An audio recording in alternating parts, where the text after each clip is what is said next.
The gunshot that shattered the morning stillness wasn't meant for Sarah Grantham, but it reminded her exactly why she'd stopped believing in happy endings 3 years ago when her fiancé had died in a similar spray of violence outside a saloon in Carson City.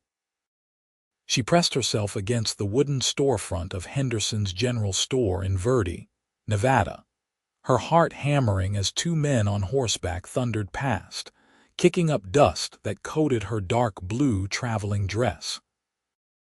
It was September 1882, and she'd come to this small railroad town tucked against the Sierra Nevada mountains to take a position as a schoolteacher, determined to build a life that didn't include the vulnerability of loving someone she could lose.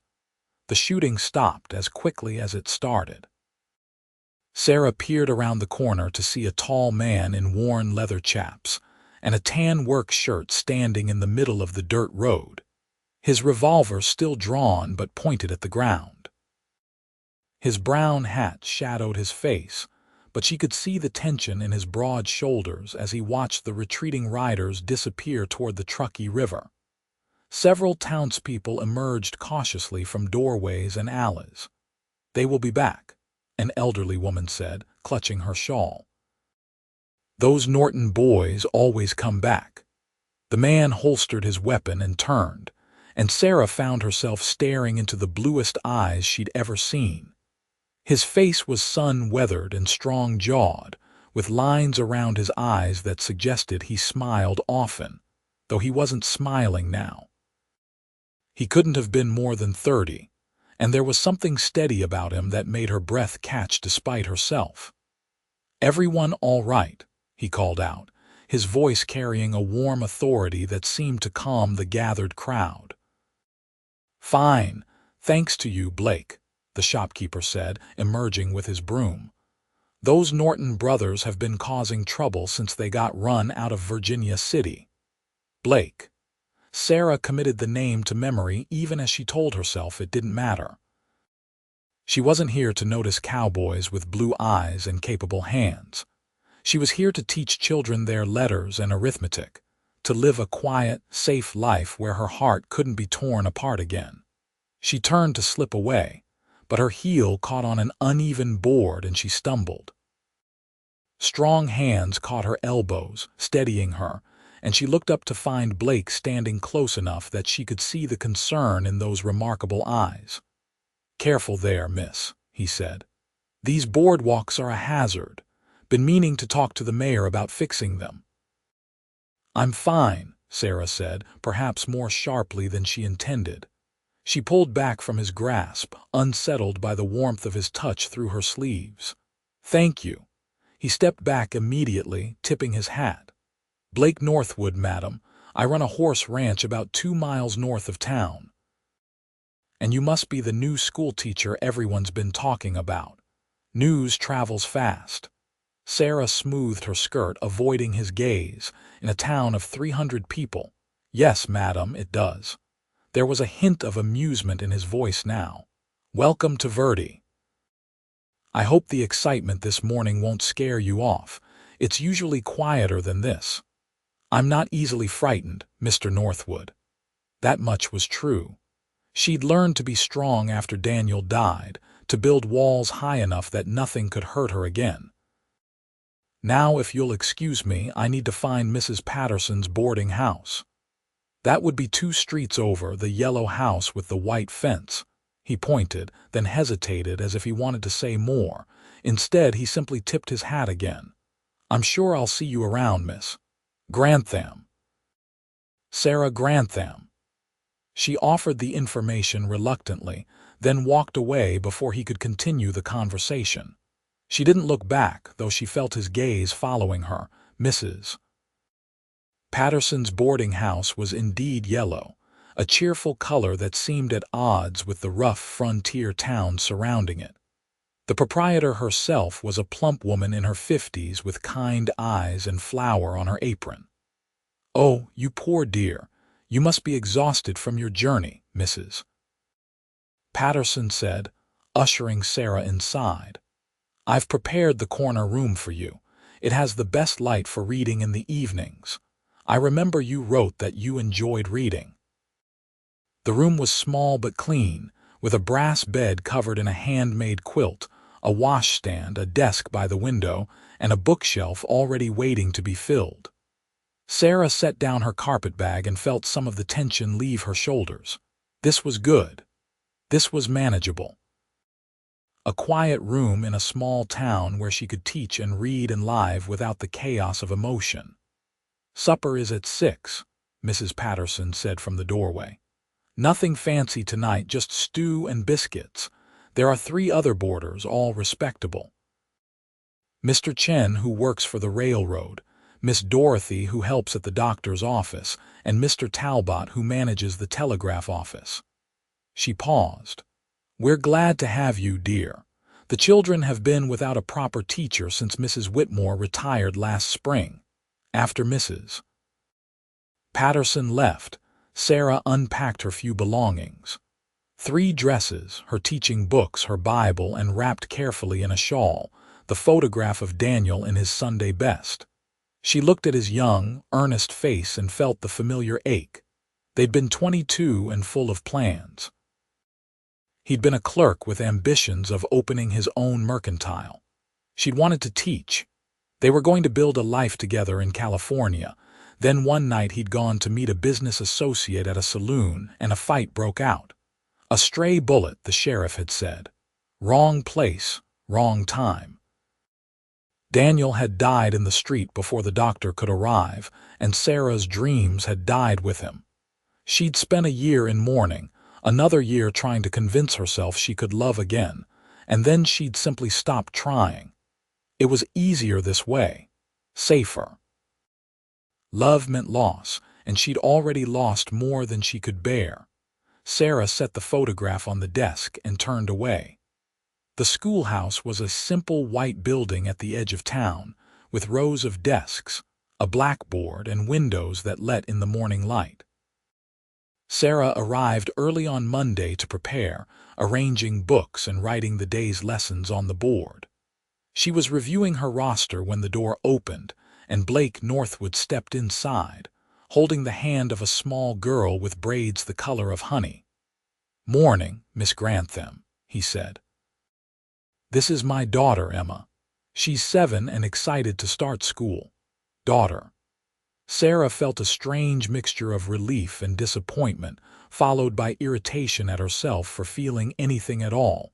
Of course he had a family. A man like that wouldn't be unattached.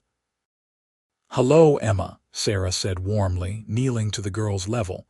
"I'm glad you're here. Do you know your letters yet?" Emma nodded shyly. "Papa taught me, and my number's to 20. "That's wonderful." Sarah smiled at the child, then stood, her expression cooling as she addressed Blake. "Thank you for bringing her, Mr. Northwood. Just Blake, please." He rested a hand on his daughter's shoulder. "Emma's mother passed when she was born. It's just the 2 of us and my ranch hand, Miguel, who helps with the horses." The information settled over Sarah like an unexpected blanket. She didn't want to feel sympathy or connection. She didn't want to know that he understood loss too.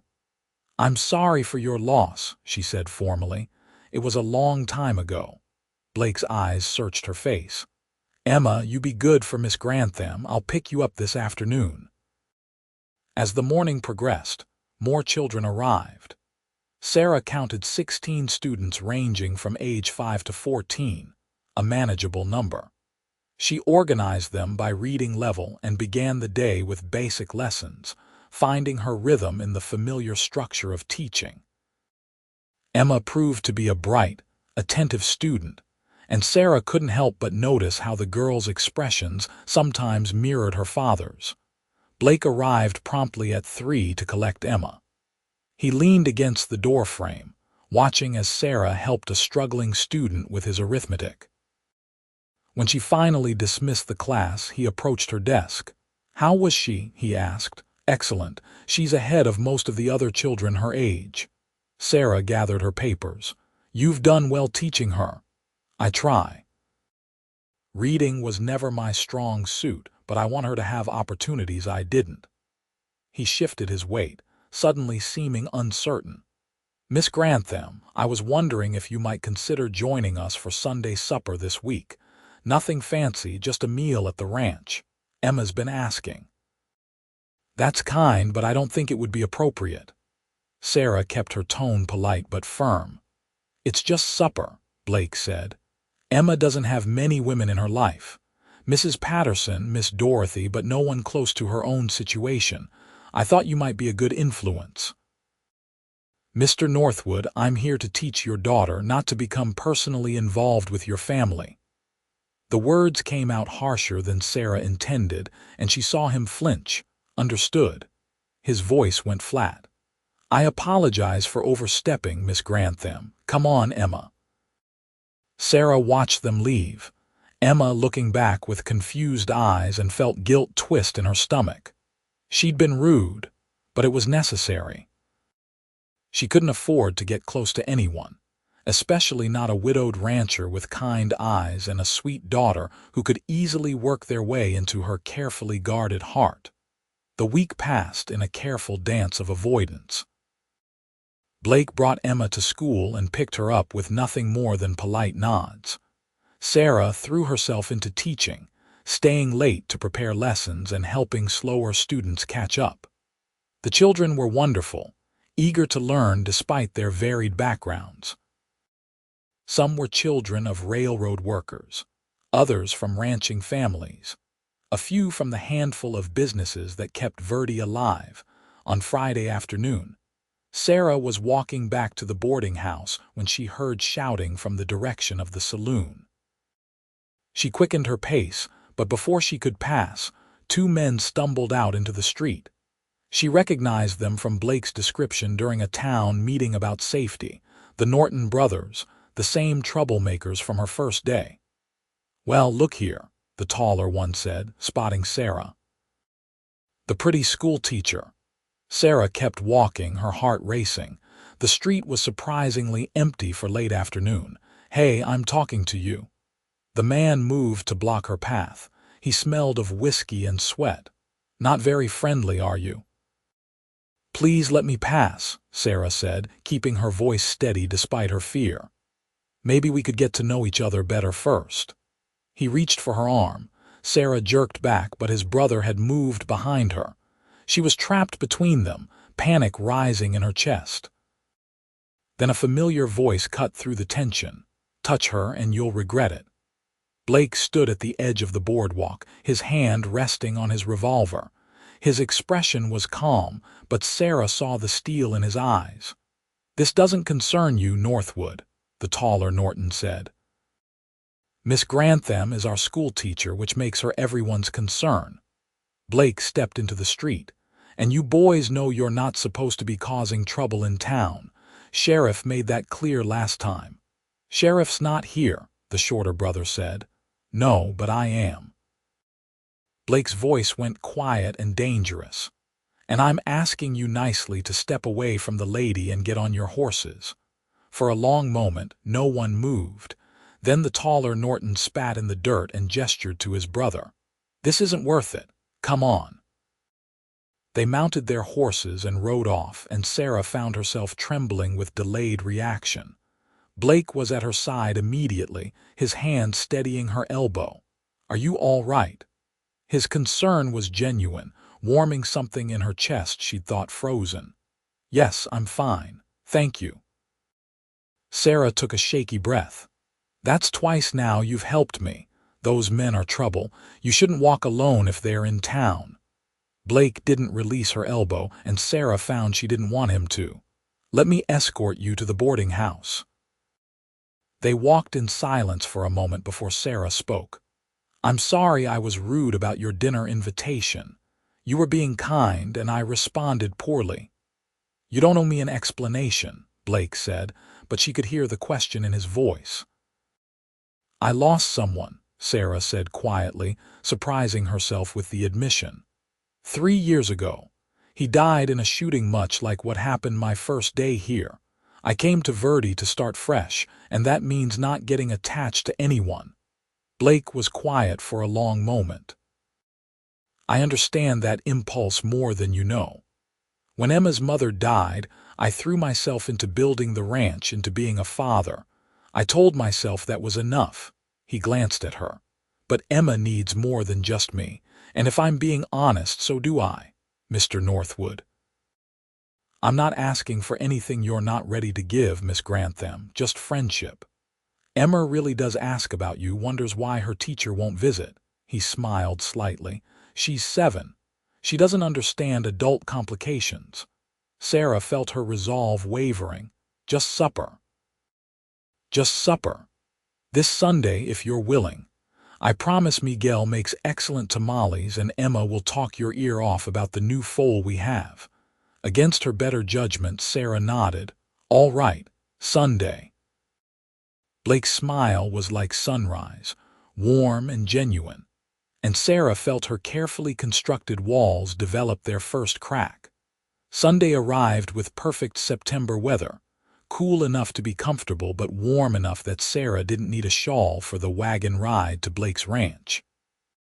He'd offered to pick her up and she'd accepted, telling herself this was just a kind gesture, nothing more. The Northwood Ranch spread across a valley north of Verdi, with the Sierra Nevada mountains rising dramatically in the background. Sarah could see horses grazing in fenced pastures, a large barn painted red, and a modest but well-maintained house with a wide porch. It was beautiful in its simplicity, a working ranch that showed evidence of care and pride. Emma ran out to greet them before the wagon fully stopped, her face glowing with excitement. "Miss Grantham, you came. Papa said you might not, but I knew you would. Come see the foal, come see her right now." "Emma, let Miss Grantham get down from the wagon first," Blake said, laughing. He helped Sarah down, his hands strong and sure on her waist, and she felt warmth spread through her that had nothing to do with the afternoon sun. The foal was indeed adorable, all legs and curiosity, staying close to her mother in the barn. Emma explained every detail of the birth, the foal's personality, and her plans for training her when she was old enough. Sarah found herself genuinely engaged, asking questions and laughing at Emma's enthusiasm. A man emerged from the barn, dark-haired and compact, with a warm smile. "You must be the teacher Emma won't stop talking about. I'm Miguel Reyes. I've worked with Blake since he bought this place 5 years ago. Sarah Grantham, it's nice to meet you." Sarah shook his hand. "Miguel's being modest," Blake said. "He's the best horseman in Nevada. I couldn't run this place without him." The tour continued through the ranch. Blake explained how they bred and trained horses for ranch work and transportation, selling to ranchers and businesses throughout the territory. He spoke with passion about his work, about building something lasting for Emma's future, and Sarah found herself drawn to his vision and dedication. Supper was served on the porch as the sun began to set, painting the mountains in shades of gold and purple. Miguel's tamales were indeed excellent, accompanied by beans, rice, and fresh bread. Emma chattered throughout the meal, telling stories about the ranch animals and asking Sarah endless questions about what they'd learn in school. "Emma, let Miss Grantham eat," Blake said, but he was smiling. "It's all right," Sarah said. "I don't mind." After Emma finished eating, she ran off to play with a patient ranch dog while the adults lingered over coffee. Miguel excused himself to check on the horses, leaving Sarah and Blake alone in the comfortable evening. "Thank you for coming," Blake said. "Emma's been excited all week. She's a wonderful child, you should be proud." Sarah watched the girl playing in the yard. "She's resilient too. Not every child who lost a mother could be so joyful." "She doesn't remember Sarah, my wife. Sometimes I don't know if that's a blessing or a curse." Blake's voice was thoughtful. "I try to tell her stories, keep her mother's memory alive, but it's hard to remember someone you never knew. You're doing well by her, that's what matters." Sarah turned to look at him. "How did you end up in Verdi?" "I grew up in Wyoming, worked cattle drives for years. When Sarah got pregnant, I knew I wanted something more stable. We came to Nevada, and I bought this land cheap because everyone thought I was crazy trying to ranch so close to the mountains." He smiled. "Turned out the mountains are what make it work. Good grazing, water from the snowmelt, and we're close enough to the railroad to get horses to market. And your wife, the birth was hard. There were complications, and by the time we got the doctor here from Reno, it was too late." Blake's expression was distant with memory. "For a long time I was angry. Angry at God, at fate, at myself for bringing her here. But Emma needed me, and the ranch needed work, and eventually the anger faded to just missing her." Sarah understood that progression too well. "Does it ever stop?" "The missing, it changes, becomes something you carry instead of something that carries you." Blake met her eyes. "But I imagine you know that. Daniel was going to be my husband. We had everything planned." Sarah found herself talking, the words spilling out in the peaceful darkness. "When he died, those plans died too. I thought if I could just avoid making new plans with anyone, avoid caring that deeply again, I'd never have to feel that pain again." "And has it worked?" Blake's question was gentle. "I don't know," Sarah admitted. "I've been safe. But I don't know if I've been happy." They sat in comfortable silence, watching Emma play and the stars emerge in the darkening sky. Sarah felt something shift inside her, a tiny movement like ice beginning to thaw. It terrified her, but it also felt like relief. The weeks that followed fell into a pattern that Sarah tried not to think of as courting, though that's exactly what it was. Blake found reasons to visit town more frequently, stopping by the schoolhouse to help repair a broken window or bring wood for the stove as autumn deepened. He invited Sarah to Sunday suppers, and she found herself accepting more often than not, drawn by Emma's enthusiasm and Blake's steady presence. She learned that Blake had a quiet sense of humor, that he read more than he'd initially suggested, mostly books about horse breeding and ranch management, but also poetry he'd inherited from his mother. She learned that he sang while he worked, usually off-key, and that he was patient beyond measure with both horses and his daughter. He learned that Sarah had wanted to be a teacher since she was Emma's age, that she'd grown up in Sacramento as the youngest of 4 sisters, and that she still felt guilty for leaving her family behind to run from her grief. He learned that she loved mathematics, found beauty in the logic of numbers, and that she hummed while grading papers. They learned each other slowly, carefully, like 2 people who'd both been burned learning to trust fire again. One October afternoon, Sarah was organizing books in the schoolhouse when Blake appeared in the doorway without Emma. His expression was serious. "The Norton brothers are back," he said without preamble. "Sheriff's asking everyone to stay alert. They robbed a stage near Reno and they're headed this direction." Fear clutched at Sarah's chest. "Are Emma and the other children safe?" "I've already talked to the parents. No school tomorrow until this is settled." Blake stepped closer. "I wanted to make sure you know to stay inside the boarding house. These men are dangerous. You're going after them." It wasn't a question. Sarah could see it in the set of his shoulders. Sheriffs forming a group. "I know the territory better than most." Blake reached out, then seemed to think better of it, dropping his hand. "I'll be careful." That's what Daniel said the night he died. The words came out sharp with old fear. He said he'd be careful, that nothing would happen, but something did happen and he died and I had to live with it. Sarah. It was the first time he'd used her given name, and the intimacy of it made her breath catch. "Don't you dare make promises you can't keep," she said, hating the way her voice shook. "Don't tell me you'll be fine when you can't possibly know that." Blake studied her face and she saw understanding dawn in his eyes. "You're right. I can't promise I'll be fine. Bad things happen, and sometimes there's nothing we can do to stop them." He took a step closer. But I can promise that I won't be reckless, that I'll do everything in my power to come back because I have a daughter who needs me and because—" He stopped, swallowed. "Because I've started to hope for things again, and I'd like to see where that hope leads." Sarah felt tears prick her eyes. "This is why I didn't want to care.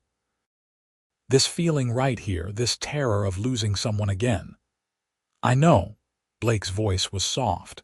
"But Sarah, living afraid isn't really living at all. Trust me, I tried it for years." He left before she could respond, and Sarah stood alone in the empty schoolhouse, torn between the fear that had protected her for 3 years and something that felt dangerously like hope. That night, Sarah couldn't sleep. She paced her room at the boarding house, listening to every sound from the street below. Mrs. Patterson brought her tea around midnight, sitting with her in maternal silence until Sarah's hand stopped shaking. "That Blake Northwood is a good man," Mrs. Patterson said finally. "Lost his wife, raised that little girl alone, built a successful ranch through hard work. He's careful and smart." "Good men die too," Sarah whispered. "They do," Mrs. Patterson agreed, "but they also live, and sometimes living means taking risks." She patted Sarah's hand. "The question is whether you want to risk the pain of losing someone or the regret of never letting yourself love them." Dawn brought the sound of horses and men's voices. Sarah rushed to her window to see the sheriff's group returning. She counted the horses frantically, her heart in her throat, until she spotted Blake's distinctive buckskin mare. He was slumped slightly in the saddle, and even from a distance, she could see the blood on his shirt. Sarah didn't remember grabbing her shawl or running down the stairs. She was just suddenly in the street as Blake dismounted carefully, wincing with pain. His eyes widened when he saw her. "Sarah, I'm all right. It's just a graze." She reached him and stopped, hands raised but not quite touching, afraid of hurting him but desperate to confirm he was real and alive. "You're bleeding. One of the Norton brothers got off a shot before we captured them. Doc says I'll be fine in a week or 2. Blake smiled tiredly. "We got them both. They're headed to the territorial prison. You could have died." Sarah's voice broke, "But I didn't." Blake caught one of her hands gently. "I kept my promise. I was careful." Sarah looked at him, at his tired, dirt-streaked face and the bandage visible under his torn shirt, and something inside her finally broke open. All the fear and grief and loneliness she'd been carrying for 3 years came pouring out in a sob that shook her whole body. Blake pulled her against him, one arm around her waist, his other hand cradling her head to his shoulder. "I've got you," he murmured. "I'm here, I'm all right, I've got you." She clung to him, not caring that the whole town could see, not caring about anything except the solid warmth of him, alive and real. When the storm of emotion finally passed, she pulled back just enough to look up at him. "I'm so tired of being afraid," she whispered. "Then stop," Blake said simply. "Be afraid with me, we'll figure it out together." Sarah laughed, a watery sound. "That doesn't make sense." "Doesn't have to." He brushed a tear from her cheek with his thumb. "Sarah, I'm falling in love with you.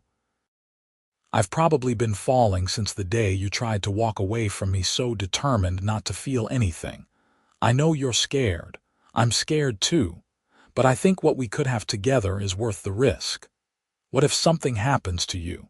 What if I lose you like I lost Daniel? What if nothing happens and we get 50 years together?" Blake countered. "What if we get to be happy and we miss it because we were too afraid to try?" Sarah felt the last of her walls crumble. She'd spent 3 years protecting herself from exactly this moment, and now that it was here, she realized the protection had cost her more than any heartbreak ever could. She'd been existing but not living, surviving but not thriving. "I'm falling in love with you too," she said, and saying it aloud felt like breathing after being underwater for years. "It terrifies me." "Good." Blake smiled, that warm sunrise smile that had first cracked her defenses. If it didn't scare you, it probably wouldn't be worth having. He kissed her then, gentle despite his exhaustion and pain, a kiss that tasted of dust and coffee and promise. When they finally broke apart, Sarah noticed they'd attracted quite an audience. Mrs. Patterson was beaming from her porch. Several children, including Emma, were peeking around the corner of the general store, and the sheriff was trying not to smile. "I should probably go see the doctor," Blake said. "And you should probably get out of the street in your nightgown and shawl." Sarah looked down, mortified to realize she'd run out in her sleeping clothes. But when she looked back up at Blake, she was laughing, and it felt wonderful. The next months transformed Sarah's carefully controlled life into something messy and wonderful and terrifying and real. Blake recovered from his injury, though Sarah fussed over him more than necessary, much to Emma's amusement. She spent Sundays at the ranch, and Blake found excuses to come to town during the week. They talked about everything, their childhoods, their losses, their dreams. They argued about books and politics and the best way to teach mathematics. They learned each other's rhythms, their silences and stories. Emma blossomed with a woman's attention. She started calling Sarah by her first name, and then one day hesitantly asked if she could call her Mama. Sarah had cried and said yes, gathering the little girl close and thinking about how love had a way of expanding to fill spaces you didn't know were empty. In December, Blake asked Sarah to marry him on a cold, clear evening with the Sierra Nevadas dramatic against the sunset.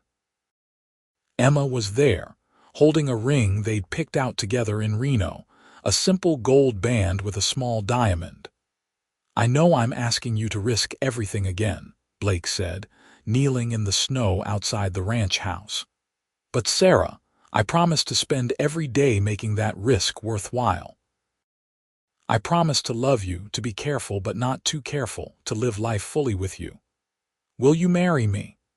Sarah looked at him, at Emma bouncing excitedly beside him, at the ranch and the mountains and the life they could build together. She thought about Daniel and the life they'd planned but never had.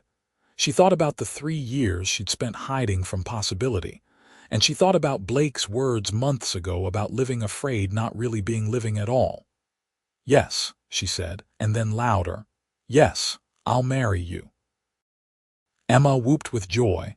Blake stood and spun Sarah in a circle, and for the first time in years, Sarah felt completely, gloriously happy. They married in January 1883 in a small ceremony at Verdi's church.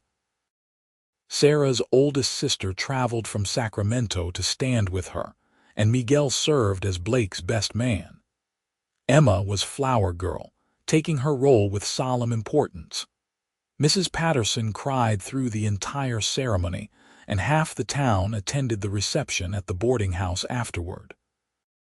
Sarah moved to the ranch, transforming the spare room into a study where she could prepare lessons and Blake could manage ranch accounts. She continued teaching, driving into town each morning in a small buggy Blake bought her, returning in the afternoons to help with Emma's homework and ranch bookkeeping. It was a full life, sometimes exhausting but rich with purpose and connection. The first year of marriage had its challenges. Sarah had to learn to share her space and decisions after 3 years of solitude. Blake had been set in his bachelor ways and had to adjust to having a partner. They had their first real fight over finances, their second over how much risk Blake should take buying new breeding stock, their third over something so trivial Sarah couldn't remember it later. But they learned to fight fair, to listen, to compromise. And they learned that making up could be sweet, that vulnerability could be strength, that love was both the comfortable silences and the passionate disagreements. Emma thrived with 2 parents. Her reading improved dramatically under Sarah's patient instruction, and she developed a gift with horses that made Blake beam with pride. She was the bridge between them sometimes, the reminder of what they were building together. In the spring, Sarah realized she was pregnant. The discovery brought joy mixed with fear, memories of Blake's first wife dying in childbirth, terror of her own body and what it might cost. Blake held her through the panic, promised they'd get the best doctor, that they'd take every precaution. "Whatever happens, we face it together," he said. "You, me, and Emma. We're a family." The pregnancy was difficult. Sarah was sick through the first months and uncomfortable through the last. They hired a woman from town to help with Emma and the house. Blake hovered anxiously, and Sarah swung between irritation at his overprotectiveness and gratitude for his care. In November, during an early snowstorm that blanketed the ranch in white, Sarah went into labor. The doctor arrived from Reno just in time, and Blake stayed with her through every moment, holding her hand, wiping her forehead, murmuring encouragement. Their son was born just after midnight, healthy and loud, with Blake's blue eyes and Sarah's dark hair. They named him Daniel Thomas Northwood, honoring both her past and their present. Sarah recovered well, and Blake walked around for weeks looking dazed and grateful. Emma was an attentive big sister, always wanting to hold the baby, to help with feeding and changing. Miguel carved a beautiful cradle, and Mrs. Patterson knitted blankets. The years that followed were full in the way that good lives are full. Busy and sometimes difficult, but fundamentally joyful. The ranch prospered. Blake's reputation for quality horses spread, and they expanded the operation, hiring 2 more ranch hands. Sarah continued teaching, taking only a year off with Daniel before returning to the schoolhouse she loved. They had 2 more children, a daughter they named Grace in 1886 and another son, James, in 1888. The house expanded with additions to accommodate their growing family. Emma grew into a young woman who could handle horses as well as any man and who dreamed of breeding champions. Daniel showed his mother's aptitude for learning and his father's love of the land. Grace was quiet and artistic, always drawing the horses and mountains. James was the wild one, full of energy and mischief. Sarah sometimes thought about the woman she'd been when she arrived in Verdie, so determined to protect herself, so certain that safety lay in not caring. That woman seemed like a stranger now. She'd learned that safety was an illusion, that control was impossible, that love required risk, but the risk was worth taking. On a September evening in 1895, 13 years after she'd arrived in Verdie, Sarah sat on the ranch porch watching the sunset. Emma was in the barn with her father and Miguel, working with a promising young stallion. Daniel was reading in his favorite tree, Grace was drawing at the table beside Sarah, and James was playing with the ranch dogs in the yard. Blake emerged from the barn and crossed the yard, sitting beside Sarah with a contented sigh. He took her hand, and she laced her fingers through his, these hands that had caught her when she stumbled, that had held her through fear and grief, that had helped build this life. "What are you thinking about?" he asked. "How wrong I was," Sarah said. "About everything. About being safer alone, about love not being worth the risk. Any regrets?" Blake's thumb traced circles on the back of her hand. Sarah looked at their children, at the home they'd built, at the mountains rising eternal in the background. She thought about the laughter and tears, the ordinary days and extraordinary moments, the 1,000 small choices that had led them here. "Not a single one," she said. Blake raised her hand to his lips, kissing her knuckles. "Me neither. Though I do regret not convincing you to that first Sunday supper sooner. We could have had a few more months." Sarah laughed. "I wasn't ready. I needed to see that I was already falling for you before I could admit it was happening."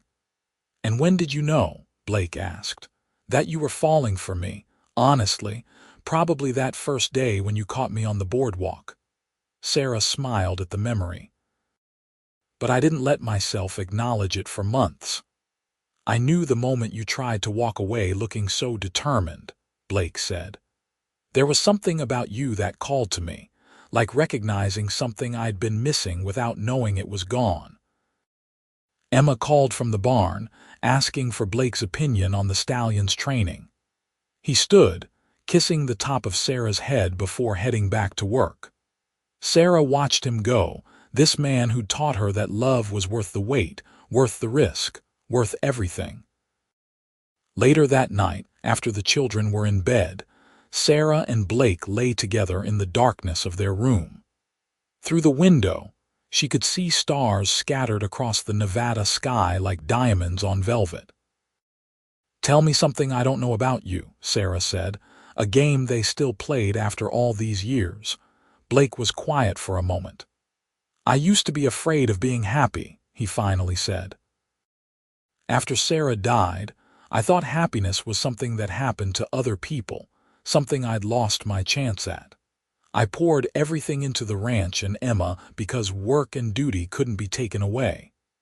He pulled Sarah closer. "But then this stubborn schoolteacher came to town, determined not to feel anything, and she reminded me that happiness isn't something you earn or deserve. It's something you choose every day despite the fear." Sarah kissed his shoulder. "I choose you. Every day, every moment for the rest of my life." "And I choose you," Blake whispered. "Always." They fell asleep like that, wrapped around each other, and Sarah's last thought before sleep claimed her was that she'd been wrong about so much. Love hadn't been something to avoid or fear. It had been worth waiting for, worth fighting for, worth all the risk and vulnerability and terror. Blake had shown her that by being patient, by being steady, by offering her the space to heal and the courage to try again. The years continued to unfold. Emma married a horse trainer from California in 1897, a good man Blake approved of after careful scrutiny. They settled on a ranch near Emma's childhood home, and Blake and Sarah became grandparents in 1898 to a boy who had his grandfather's blue eyes and his mother's determination.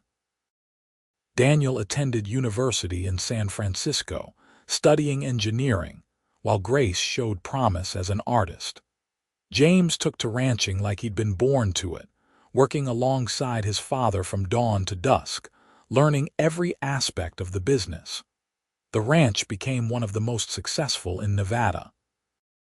Miguel eventually married Miss Dorothy, the doctor's assistant, and they built a house on the ranch property. The partnership between Blake and Miguel deepened into friendship and family, their children growing up together like cousins. Sarah taught for 25 years, shaping the minds of children who would go on to be ranchers, merchants, teachers, and leaders.